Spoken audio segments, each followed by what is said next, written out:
ಎಲ್ಲರಿಗೂ ನಮಸ್ಕಾರ. ಇವತ್ತು 100% ಹೆಲ್ದಿ ಸ್ನ್ಯಾಕ್ಸ್ ಬಗ್ಗೆ ಹೇಳ್ತೀನಿ. ಸಿರಿಧಾನ್ಯದಿಂದ ಸ್ನ್ಯಾಕ್ಸ್ ಮಾಡ್ಕೋಬೋದು. ಚಕ್ಲಿ, ಕೋಡ್ಬಳೆ, ನಿಪ್ಪಟ್ಟು, ಖಾರ ಪ್ರತಿಯೊಂದನ್ನು ಸಿರಿಧಾನ್ಯದಿಂದ ಮಾಡ್ಕೋಬೋದು. ನಿಮಗೆ ಯೂಟ್ಯೂಬಲ್ಲಿ ತುಂಬ ರೆಸಿಪಿ ಸಿಗುತ್ತೆ. ಅದನ್ನು ನೋಡಿಕೊಂಡು ಮನೇಲಿ ಮಿಲೆಟ್ಸಿಂದ ಸ್ನ್ಯಾಕ್ಸ್ನ ಮಾಡಿಕೊಂಡು ಮಕ್ಕಳಿಗೆ ಕೊಡಿ.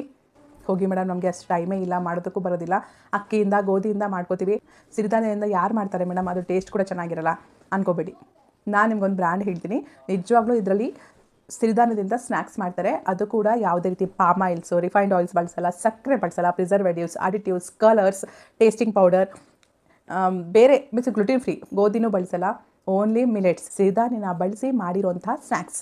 ನೋಡಿ, ಬೆಳ್ಳುಳ್ಳಿ ಚಕ್ಲಿ, ಮಿಲೆಟ್ ಮುರುಕುಲು, ಗಾರ್ಲಿಕ್ಕಿಂದ ಮಾಡಿದ್ದಾರೆ, ಬರಗು, ಕೋಲ್ಡ್ ಪ್ರೆಸ್ಡ್ ಕೊಕೊನೆಟ್ ಆಯಿಲ್, ನಾನು ಹೇಳಿದ್ನಲ್ಲ ಎಲ್ಲ ಒಳ್ಳೆ ಪದಾರ್ಥಗಳಿಂದ ಮಾಡಿರೋಂಥದ್ದು ಚಕ್ಲಿ.